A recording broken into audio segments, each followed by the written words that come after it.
अमन, ये जो आपकी भाभी है ना, मुझे बच्चे को लेने नहीं देती। संजना ने आंसू पोंछते हुए कहा। कहती है तुम मेरे बच्चे को गिरा दोगी। अमन पहले ही परेशान था। उसने तिरछी नजर से किया संजना की तरफ देखा, जिसमें हद से ज्यादा बचपना था। अभी भी दो चोटियां बनाए हाथ में अपना टैडी बियर पकड़े वह बच्चों की तरह बात कर रही थी।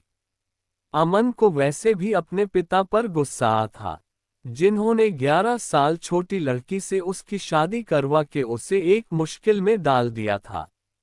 वह 27 साल का था और संजना उससे 11 साल छोटी थी। बस वह कद में ही बड़ी थी, लेकिन उसकी सोच बच्चों जैसी थी। उसे किसी बात की समझ नहीं थी। अमन को जितनी समझदार लड़कियां पसंद थी, संजना उतनी ही लापरवाह थी। शादी को 1 साल हो गया था, लेकिन पहली बात तो ये, संजना को देखकर अमन को कोई एहसास ही नहीं होता था। और अगर वह संजना के करीब जाने की कोशिश भी करता तो वह डर जाती और रोने लगती। अमन और अभय दोनों की शादी एक साथ हुई थी और अभय की पत्नी श्रीजा एक बेटी की मां भी बन गई थी। मगर अमन अभी तक संजना के करीब जाने को तरस रहा था और अब वह यकीनन श्रीजा के बेटे को गोद में लेने की कोशिश कर रही होगी। इसीलिए उसने मना कर दिया होगा, क्योंकि इस नासमझ लड़की का क्या भरोसा कि वह बच्चे को सचमुच गिरा ही ना दे। अब वह अमन से शिकायत कर रही थी और साथ साथ आंसू बहा रही थी। अमन ने उस पर एक तीखी नजर डाली, फिर अपने लैपटॉप में व्यस्त हो गया। वह कहने लगी, अमन मुझे अपना बच्चा चाहिए, मुझे बच्चा लाकर दो। संजना की अगली फरमाइश सुनकर वह हैरान होकर आंखें फाड़े उसे देखने लगा। अमन ने कहा, संजना बच्चे दुकानों पर नहीं मिलते, समझी? बच्चा लाकर दूं तुम्हें? हटो पीछे, मुझे काम करने दो। संजना ने अमन का रूखा अंदाज सुनकर भी परवाह नहीं की। अमन, मुझे नहीं पता, मुझे अपना बच्चा चाहिए तो बस चाहिए। मेरे साथ अस्पताल चलो, सारिका भाभी भी वहीं से बच्चा लाई हैं, मुझे भी लाके दो। अमन ने लैपटॉप बंद किया। अब उस बेवकूफ लड़की को कैसे समझाता कि अस्पताल में बच्चे बिकते नहीं हैं। उसने पूछा, बच्चा चाहिए तुम्हें? अमन ने उसके खूबसूरत चेहरे की तरफ ध्यान से देखते हुए पूछा। हाँ चाहिए, बल्कि दो चाहिए। फिर मैं भी सारिका भाभी को अपना बच्चा नहीं दूंगी, वह चिढ़कर बोली। अमन उसकी नासमझी पर मुस्कुरा कर रह गया। दो बच्चे चाहिए मेरी बुलबुल को, बड़ी चाहत दिखाते हुए उसने कहा था। हाँ दो, उसने 2 उंगलियां दिखाते हुए कहा। ता बच्चा लेने के लिए बहुत कुछ सहना पड़ता है, इतनी आसानी से बच्चे नहीं मिलते, सह लोगी तुम? अमन ने धीरे से उसके कान के पास आकर प्यार भरे अंदाज में पूछा। हाँ मैं सब कुछ कर लूंगी, बस मुझे बच्चा चाहिए तो चाहिए। अमन ने कहा, चिल्लाओगी तो नहीं? वह कहने लगी, मैं क्यों चिल्लाऊंगी संजना, अभी शोर शराबा तो नहीं मचाओगी? वह कहने लगी, नहीं मैं खुश हो जाऊंगी, मेरे पास अपने बच्चे होंगे। संजना की आंखों में एक छोटे से मासूम का सपना था। देखो दर्द होता है, बस थोड़ा सा दर्द और फिर पक्का तुम्हें अपना बच्चा मिल जाएगा। अमन की बात पर वह खुश हो गई थी। ठीक है, मैं आंखें बंद करके सह लूंगी। जब संजना को बच्चे के लिए इतना बेचैन देखा तो अमन ने मन ही मन भगवान का शुक्रिया अदा किया। उसने कहा, अच्छा आओ मेरे साथ, आज मैं तुम्हें बच्चा जरूर दूंगा। अपना लैपटॉप वह एक तरफ रख चुका था। उस रात का तो उसे कब से इंतजार था। वह उसे अलमारी के पास ले गया। उसने संजना को एक नया नाइट गाउन निकाल कर दिया और कहा, जाओ इसे पहन कर आओ। फिर उसके हाथ से टैडी बियर लेकर एक तरफ रख दिया। संजना ने नाइट गाउन को देखा और मासूमियत से पूछा, क्या इसे पहनने से बच्चा मिल जाता है? अमन उसके बेतुके सवालों से परेशान हो चुका था। उसने कहा, बच्चा चाहिए कि? संजना बोली, हाँ तो फिर वह करो जो मैं कह रहा हूं, बिना कोई सवाल जवाब किए। वह बाथरूम में चली गई। कुछ देर बाद जब वह कमरे में आई तो अमन उसे देखता ही रह गया। लग ही नहीं रहा था कि यह वही नासमझ लड़की है। वह नाइट गाउन में इतनी खूबसूरत लग रही थी कि अमन की भावनाएं प्रबल हो उठी। मगर संजना घबरा रही थी। उसने अपने हाथ से नाइट गाउन का गला पकड़ा हुआ था। अमन उसके पास आया, फिर उसकी दोनों चोटियां खोल दी। उसके लंबे घने बाल देखकर उसका मन मचल उठा था। संजना अभी भी अपने हाथ से गला पकड़े हुए थी। अमन ने उसका हाथ अपने हाथ से हटाया, मगर संजना की घबराहट देखकर वह कुछ डर गया था।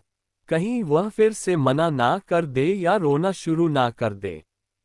इसीलिए अगले ही पल उसने उसे अपने सीने से लगा लिया। तड़पते दिल को जैसे सुकून मिल गया था। फिर वह संजना में खोने लगा। बेकाबू होकर उसने उसके होठों को अपने काबू में ले लिया। मगर संजना की तो जान पर बनाई थी। उसके पेट में दर्द होने लगा था। वह एकदम से पीछे हटी। अमन को फिर से उसकी इस हरकत पर गुस्सा आया। संजना बोली, अमन मेरे पेट में दर्द हो रहा है। सारिका भाभी को भी ऐसे ही हुआ होगा। मुझे भी अस्पताल ले जाओ, बच्चा आने वाला है। अमन को गुस्सा आया। उसने उसका हाथ पकड़कर उसे बिस्तर पर धकेल दिया। सिर्फ किस करने से बच्चा नहीं आ जाता, समझी। बहुत कुछ सहना पड़ता है, तब जाकर एक मासूम छोटा सा बच्चा हाथ में आता है। बच्चा चाहिए ना तुम्हें। से संजना का रंग उड़ गया था। अमन ने अपनी शर्त उतार दी थी। 1 साल से वह इस लड़की का बचपना सह रहा था, मगर आज वह अपनी भावनाओं में बह जाना चाहता था। इससे पहले कि वह उठकर बैठती, अमन उसके ऊपर लेट गया। उसने संजना की उंगलियों में अपनी उंगलियां फंसाई और जैसे ही वह संजना में समाने लगा, संजना की दिल दहला देने वाली चीख निकल गई। मगर अमन ने उसके होठों को काबू में करके उसकी चीखों का गला घोंट दिया।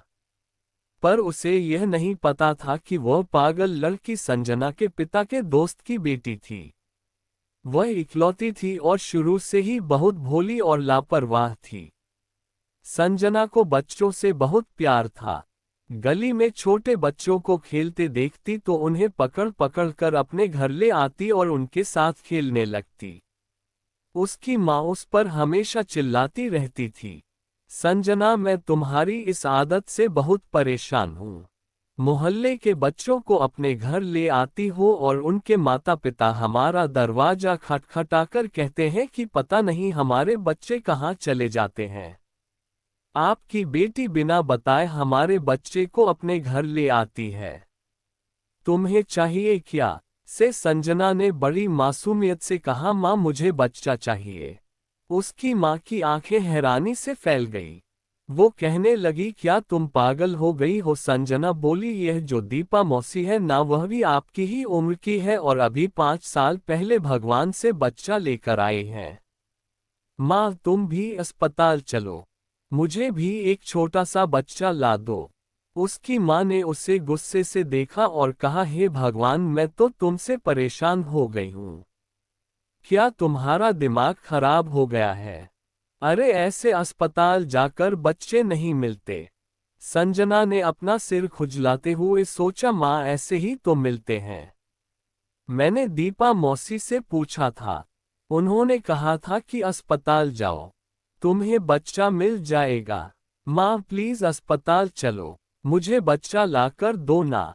कसम से माँ मैं खुद ही संभाल लूंगी और फिर मोहल्ले के बच्चों को भी अपने घर नहीं लाऊंगी, संजना ने कहा। संजना की माँ ने उसे गुस्से से देखा। ऐसा करती हूँ तेरी शादी करवा देती हूँ, फिर ले आना भगवान से जितने बच्चे लेने होंगे। अरे मेरी क्या उम्र है बच्चा पैदा करने की। संजना पढ़ाई में बहुत कमजोर थी और अपनी क्लास में भी मुश्किल से ही पास होती थी। इसीलिए आगे उसने आर्ट चुना, साइंस नहीं। उसने बड़ी मुश्किल से 17 साल की उम्र में मैट्रिक पास किया और उसके बाद पढ़ाई छोड़ दी। उसके कमरे में बहुत सारे खिलौने थे, टैडी बियर, गुड़िया, उसके पिता दुबई में काम करते थे और जब भी वहां से वापस आते तो उसके लिए ढेर सारे खिलौने लाते थे। लेकिन संजना को बस बच्चे ही बहुत अच्छे लगते थे। वह अपने खिलौने भी मोहल्ले के छोटे छोटे बच्चों को दे देती थी। मोहल्ले में किसी के घर भी बच्चा पैदा होता तो वह भागी भागी जाती थी। वह उस छोटे मासूम बच्चे को पकड़कर उसे बहुत गौर से देखती रहती। उसके छोटे छोटे हाथों को देखती रहती थी। इन्हीं दिनों अभय के ससुराल वालों ने कहा कि वे शादी के लिए और इंतजार नहीं कर सकेंगे। शादी सिर्फ अभय की ही होनी थी। लेकिन जब अमन के पिता को पता चला कि संजना के पिता दुबई से आए हैं तो वह उनसे मिलने के लिए अक्सर उनके घर जाते थे। जब भी वह दुबई से वापस आते थे तो उनकी मुलाकात होती थी। इस बार उन्होंने संजना के पिता को कुछ परेशान देखा तो उन्होंने उनसे पूछा। संजना के पिता ने कहा, बस अब बूढ़ा हो गया हूँ, अकेले कोई काम नहीं होता, अक्सर थक कर आता हूँ तो खाना भी खुद बनाना पड़ता है। सोच रहा हूँ कि पत्नी को साथ ले जाऊं, लेकिन मेरी बेटी की प्रॉब्लम है। मैं जिस कंपनी में मैं काम करता हूँ वहाँ पत्नी को तो लाने की इजाजत है लेकिन बच्चों को नहीं, तो मैं संजना को भी ले जाता, बस इसी चिंता में हूँ। ये सुनकर अमन के पिता ने कहा, तो तुम ऐसा करो, संजना की शादी मेरे बेटे अमन से कर दो। ये सुनकर संजना के पिता ने कहा, वह अभी बहुत छोटी है, सिर्फ 17 साल की है और इकलौती भी है, उसमें बचपना बहुत ज्यादा है, मुझे नहीं लगता कि वह शादी की जिम्मेदारियां निभा पाएगी। अमन के पिता ने कहा, तुम बेफिक्र रहो, मैं तुम्हारी बेटी को अपने सिर आंखों पर बिठाकर रखूंगा, उसे माँ बाप की कमी महसूस नहीं होगी। मैं शादी इसलिए करना चाहता हूँ ताकि लोगों के मुंह बंद हो सके, कोई भी तुम्हारी बेटी की तरफ उंगली ना उठा सके। बाकी अमन को मैं समझा दूंगा, वो संजना को बिल्कुल भी परेशान नहीं करेगा। उस समय अमन की उम्र 28 साल थी, उसे भी शादी की ख्वाहिश थी। फिर जब उसके पिता ने उसे संजना की तस्वीर दिखाई तो वह दिखने में कहीं से भी 17 साल की नहीं लग रही थी। वह किसी शादी में खींची गई तस्वीर थी जिसमें उसके बाल खुले हुए थे। उसने एक अच्छा सूट पहन रखा था और हल्का सा मेकअप भी किया हुआ था। वह अपनी उम्र से 2-3 साल बड़ी लग रही थी, इसीलिए वह सीधे अमन के दिल पर लगी थी। उसने कहा, ठीक है, मुझे कोई प्रॉब्लम नहीं है। अमन को पता था कि संजना के माता पिता दुबई जाने वाले हैं, इसीलिए शादी जल्दी होनी थी। अभय के साथ उसकी भी शादी की तारीख उसी दिन तय हो चुकी थी। अमन की बड़ी ख्वाहिश थी कि एक बार उसकी मुलाकात संजना से हो जाए, लेकिन यह मुमकिन नहीं था। एक बार उसने अपनी माँ से कहा भी कि मुझे लड़की को सामने से देखना है और कुछ बातें करनी है, लेकिन उसकी माँ ने साफ मना कर दिया, नहीं, पहली मुलाकात शादी पर ही कर लेना, बीच में बस 1 महीना ही तो है। कितना बुरा लगेगा अगर हम ये कहेंगे कि भाई हमारे बेटे को चैन नहीं आ रहा, अपनी मंगेतर से मिलना चाहता है। अमन की मां ने उसे शर्मिंदा ने भी संजना को अजीब नजरों से देखा। वह औरत अपना बच्चा लेकर चली गई। अमन की मां ने कहा, बेटा ये क्या किया तुमने? ये लोग क्या सोचेंगे कि तुम दूसरों के बच्चे चुराती हो? वह कहने लगी, मुझे छोटे बच्चे अच्छे लगते हैं, मेरा जी चाहता है कि मैं छोटे बच्चों को अपने पास रखा करूं। समय यूं ही गुजरता रहा।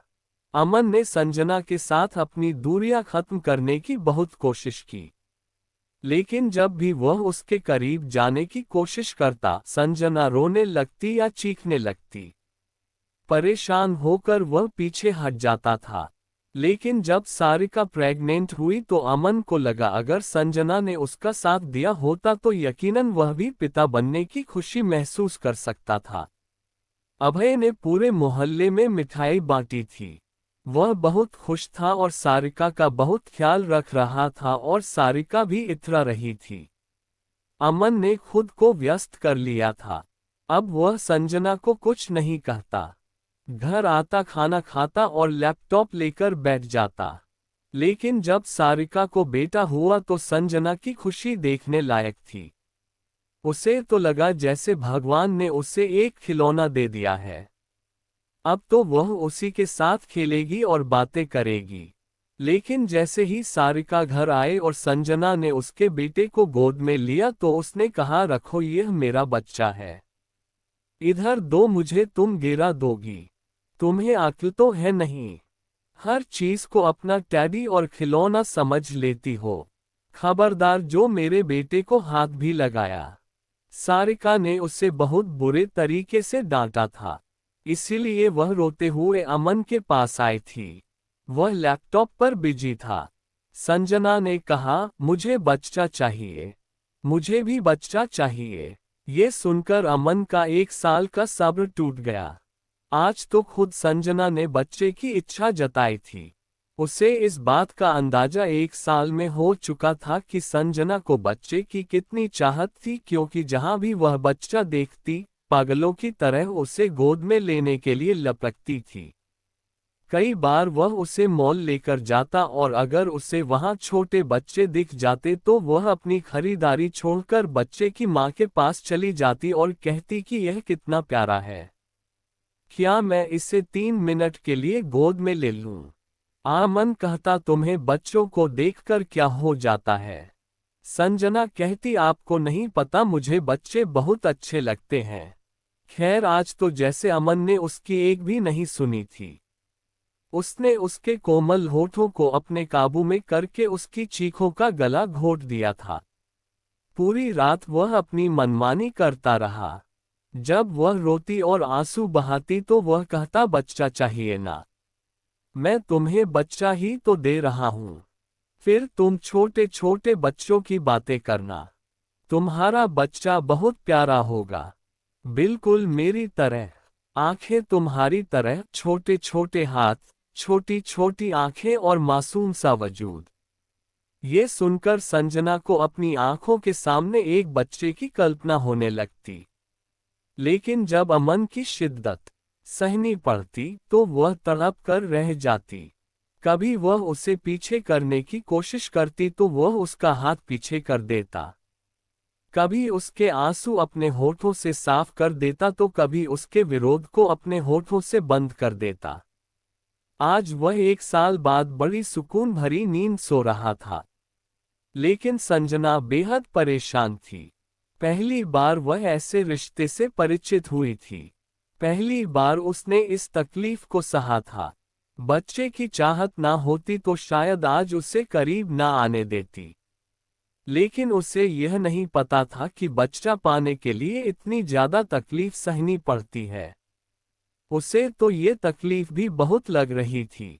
बाकी आने वाली तकलीफों से तो वह पूरी तरह अनजान थी। वह नींद से बेहाल हो चुकी थी, इसीलिए करवट बदलकर सो गई। सुबह सबसे पहले अमन की आंख खुली। अपने बगल में संजना को देखकर उसके चेहरे पर मुस्कान आ गई। लेकिन संजना का मुरझाया हुआ चेहरा देखकर उसे पूरी रात की घटना याद आ गई।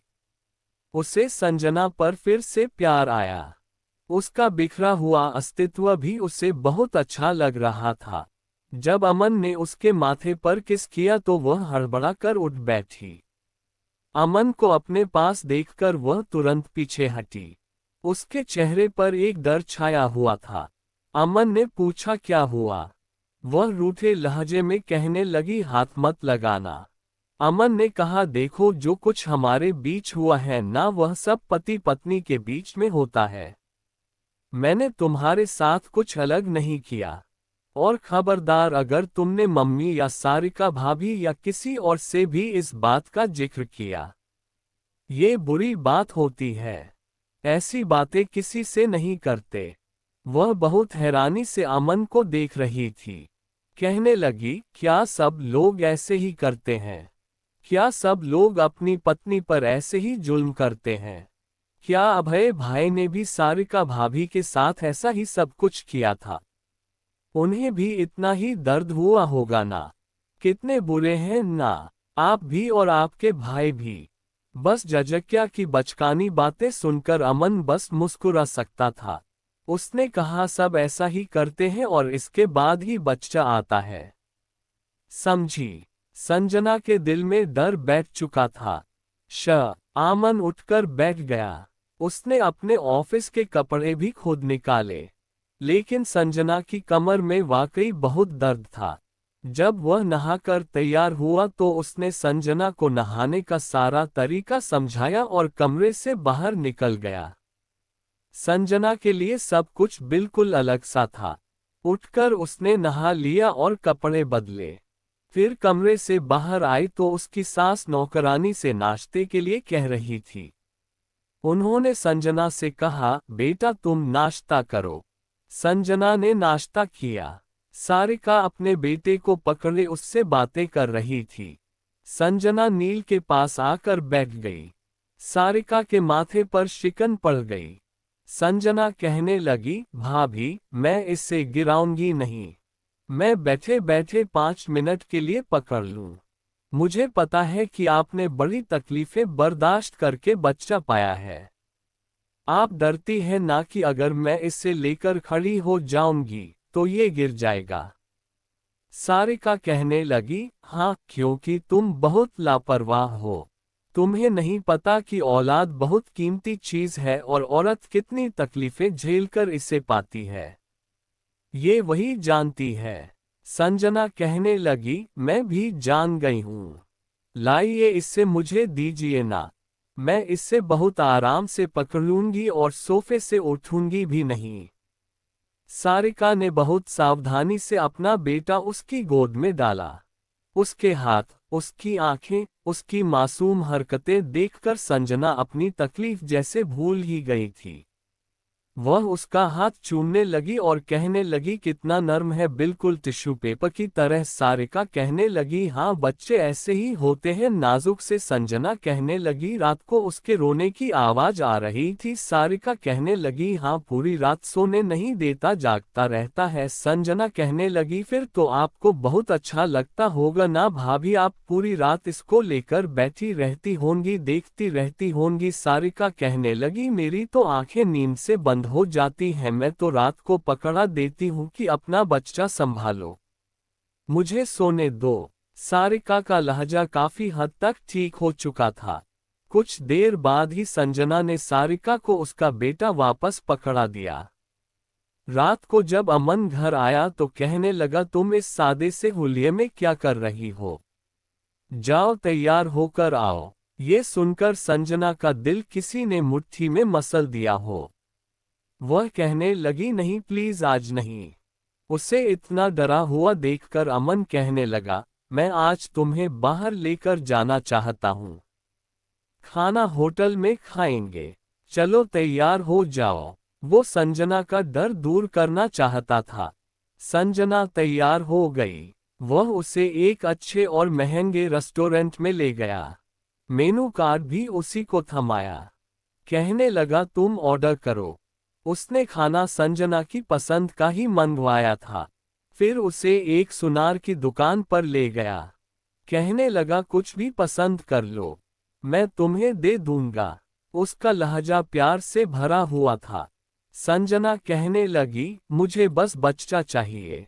अमन ने अपनी पसंद से एक ब्रेसलेट खरीदकर संजना को पहनाया और कहा, वह भी जल्द ही आ जाएगा।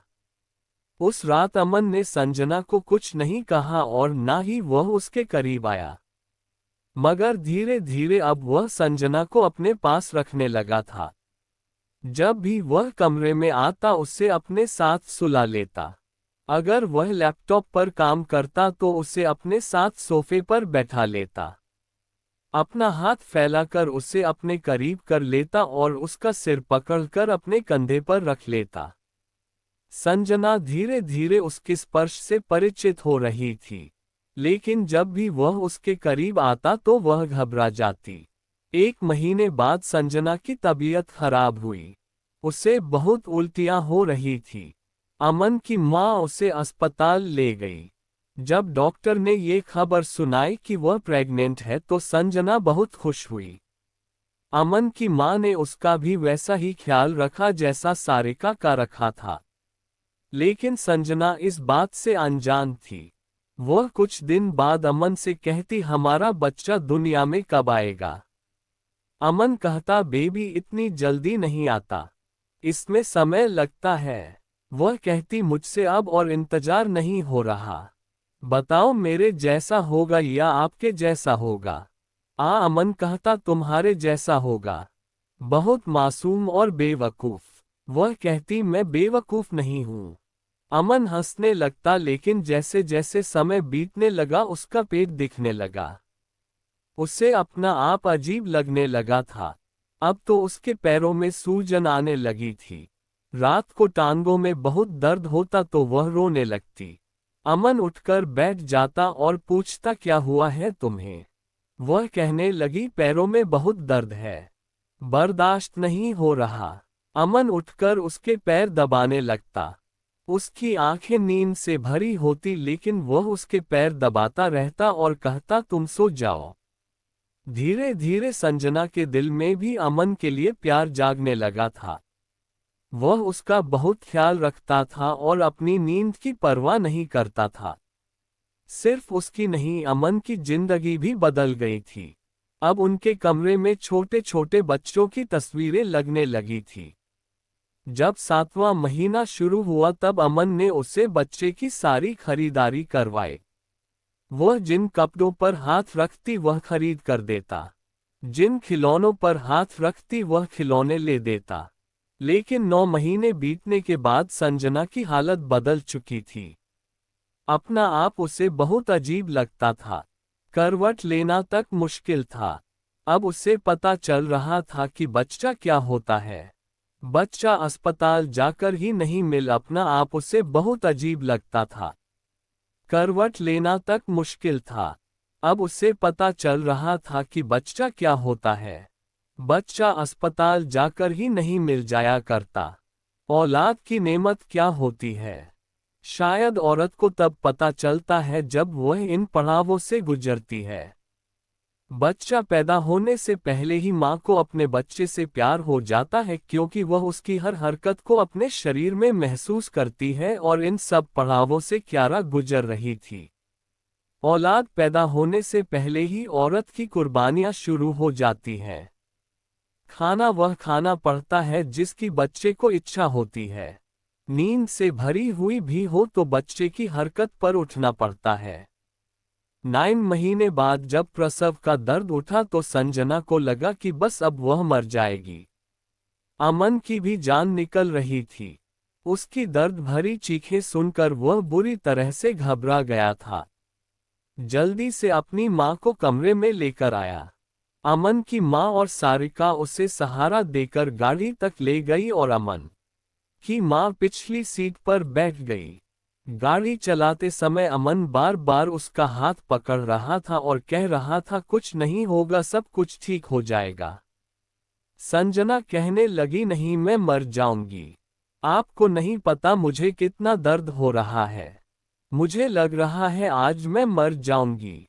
अमन की माँ कह रही थी, बेटा तुम्हें कुछ नहीं होगा। खैर संजना बार बार अमन का हाथ पकड़कर जोर से दबा देती थी। अपने दर्द को सहन करने के लिए संजना ने अमन के हाथ का सहारा लिया। वह चुपचाप एक हाथ से गाड़ी चला रहा था और दूसरा हाथ संजना के हाथ में था। अस्पताल पहुंचकर उसने जल्दी से उसे व्हीलचेयर पर बिठाकर लेबर रूम की तरफ भेजा और फिर उसके दिल में अजीब से ख्याल आने लगे।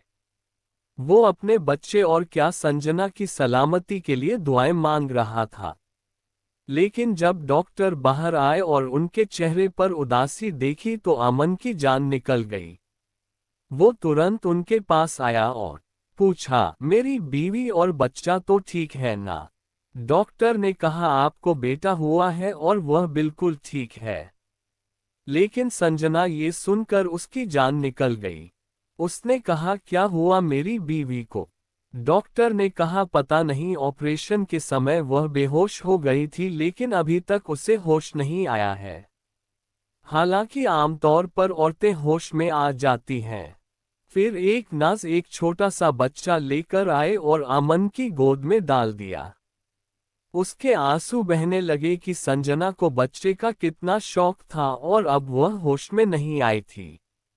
वो बेहद परेशान था। उसने बच्चे को प्यार किया और अपनी माँ की गोद में डाल दिया। वह कहने लगा, प्लीज अब कुछ भी करके इसे होश में लाएं। डॉक्टर कहने लगे, हमने अपनी सारी कोशिशें कर ली हैं।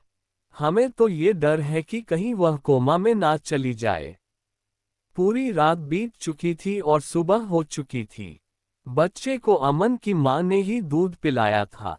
अभय और सारिका भी आ चुके थे और अमन के पिताजी भी। सभी को संजना की चिंता थी क्योंकि उसे होश ही नहीं आ रहा था।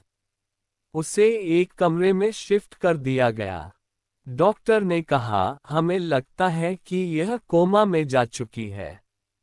हम नहीं जानते कि इसे होश कब आएगा। ये सुनकर तो जैसे अमन का हौसला टूट गया। वह रोने लगा। उसने संजना का हाथ अपने दोनों हाथों में लिया और कहा, संजना प्लीज आंखें खोलो। देखो भगवान ने कितना प्यारा सा बच्चा दिया है तुम्हें। बिल्कुल तुम्हारे जैसा है। उठो ना यार, ऐसा नहीं करते ना। प्लीज संजना आंखें खोलना। देखो ना तुम्हारा बेटा तुम्हें देखने के लिए कितना बेचैन हो रहा है। अमन की आंखों से आंसू बह रहे थे। सबकी आंखों से आंसू ही बह रहे थे। बच्चा वाकई रो रहा था। अमन की मां की गोद में भी वह चुप नहीं हो रहा था। लेकिन वो तो ऐसी नींद सोई थी कि उठ ही नहीं रही थी। बस सांसें चल रही थी। धीरे धीरे समय बीतने लगा। अमन के माता पिता और अभय, सारिका सब घर जा चुके थे। बच्चे को भी उसकी मां लेकर चली गई थी। लेकिन अमन वहीं बैठा था। एक हफ्ते में उसकी हालत बहुत खराब हो गई थी। दाढ़ी बढ़ गई थी और रो रो कर आंखें सूज गई थी। बार बार वह उसके पास बैठता था और उसे उठाने की कोशिश करता था। उसे नहीं पता था कि कल तक उसे बुरी लगने वाली लड़की आज उसके लिए जिंदगी की सबसे कीमती चीज बन चुकी थी। उसके बिना एक पल भी अच्छा नहीं लग रहा था। कुछ भी अच्छा नहीं लग रहा था। यहाँ तक कि अपना बच्चा भी अब उसे अच्छा नहीं लग रहा था। लेकिन जब एक महीना ऐसे ही बीत गया तो डॉक्टर भी निराश हो चुके थे। उन्होंने कहा, हमें नहीं लगता कि इसे होश आएगा। अगर आप इजाजत दें तो हम इसे जहर का इंजेक्शन दे देते हैं, क्योंकि आप अपनी बीवी को क्यों तकलीफ में रखना चाहते हैं। वो कहने लगा, नहीं, ये खुद से सांस ले रही है। इसका मतलब ये जिंदा है। मैं अपनी बीवी के लिए इतना बड़ा फैसला नहीं करूंगा। मैं आपका बिल भर रहा हूं ना। अपना सब कुछ उस पर लगा दूंगा। मुझे यकीन है कि इसे होश आ जाएगा। बच्चा अपनी दादी का आदी हो चुका था। वह दादी की गोद में ही माँ की ममता को तलाश कर रहा था। 1 महीना, 2 महीने, फिर 3 महीने बीत गए। लेकिन संजना को होश नहीं आया। कभी कभी तो अमन अपने साथ अपने बेटे दक्ष को भी ले आता। उसे कहता, ये तुम्हारी मम्मा है, इसे मम्मा कहो। उसे एक ही उम्मीद थी कि जब बच्चा संजना को मम्मा कहेगा तो वह जरूर जाग जाएगी। संजना को भले ही अमन से प्यार हो या ना हो, लेकिन बच्चे से उसे बहुत गहरा लगाव था। प्रेगनेंसी के दौरान भी संजना अमन से कहती रहती थी, अमन मेरा बच्चा मुझे मम्मा तो कहेगा ना, जब वह दुनिया में आएगा तो सबसे पहले मेरा नाम लेगा ना। पता नहीं वह दिखने में कैसा होगा, उसकी आंखें कैसी होंगी, उसकी नाक कैसी होगी। और आज 5 महीने बीत जाने के बाद भी उसकी आंखों को अपने बच्चे को देखने की अनुमति नहीं थी। अमन बच्चे को संजना के पास लिटा देता, बच्चा अपनी माँ की कमीज खींचता और फिर रोने लगता। पहली बार ऐसा हुआ था कि उसके रोने की आवाज सुनकर संजना की दिल की धड़कन तेज हो गई थी। मशीन में उसकी हार्ट बीट तेजी से चलने लगी और ये देखकर अमन के अंदर उम्मीद जागी। उसने बच्चे को और रुलाया। बच्चा बार बार संजना की कमीज को खींच रहा था, रो रहा था और रोते रोते कभी मम्मा कह रहा था। ऐसा लग रहा था जैसे संजना की आंखों की पुतलियां हिली हो। उसने जल्दी से नर्स और डॉक्टर को बुलाया। डॉक्टर को संजना के शरीर में हल्की सी हलचल देखकर थोड़ी उम्मीद हुई। उन्होंने कहा, आपका बच्चा अपनी मां को होश में ला सकता है। इसे रोज लाएं। इसकी मां के पास लिटाएं। जब यह अपने बच्चे के स्पर्श को महसूस करेगी और उसके रोने की आवाज सुनेगी तो यकीनन जाग जाएगी। और फिर ऐसा ही हुआ था। अमन रोज दक्ष को लेकर आता और उसे भूखा लेकर आता। भूख के मारे जब वह रोने लगता तो उसे संजना के साथ लिटा देता। जब वह रोता और मम्मा कहता तो संजना के बेजान शरीर में जैसे जान आने लगती। एक बार तो वह इतना रोया संजना एकदम से उठकर बैठ गई। ये देखकर डॉक्टर भी हैरान रह गए और अमन भी। उसने तुरंत अपने रोते बच्चे को गोद में लेकर सीने से लगा लिया। डॉक्टर ये देखकर हैरान रह गए थे क्योंकि यह ऊपर वाले की कृपा थी।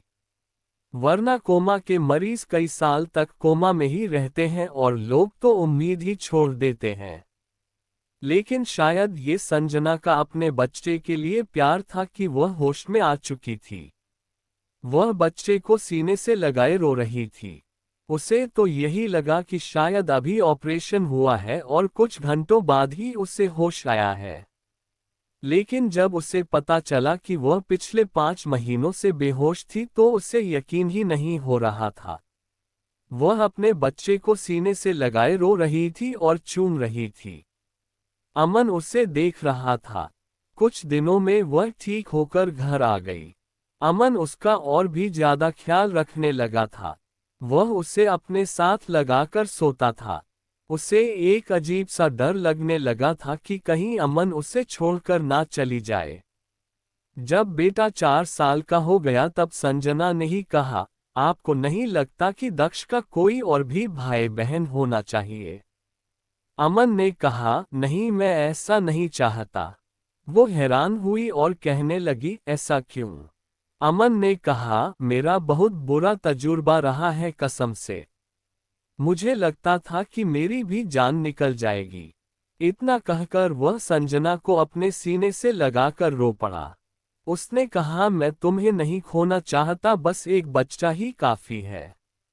लेकिन संजना कहने लगी, जरूरी तो नहीं कि जो पहले हुआ है वैसा ही हो। खैर, शादी को 7 साल बीत गए और उनके 2 बच्चे भी हो गए। लेकिन अब भी जब भी अमन को वह समय याद आता है तो वह संजना को अपनी बाहों में भर लेता था।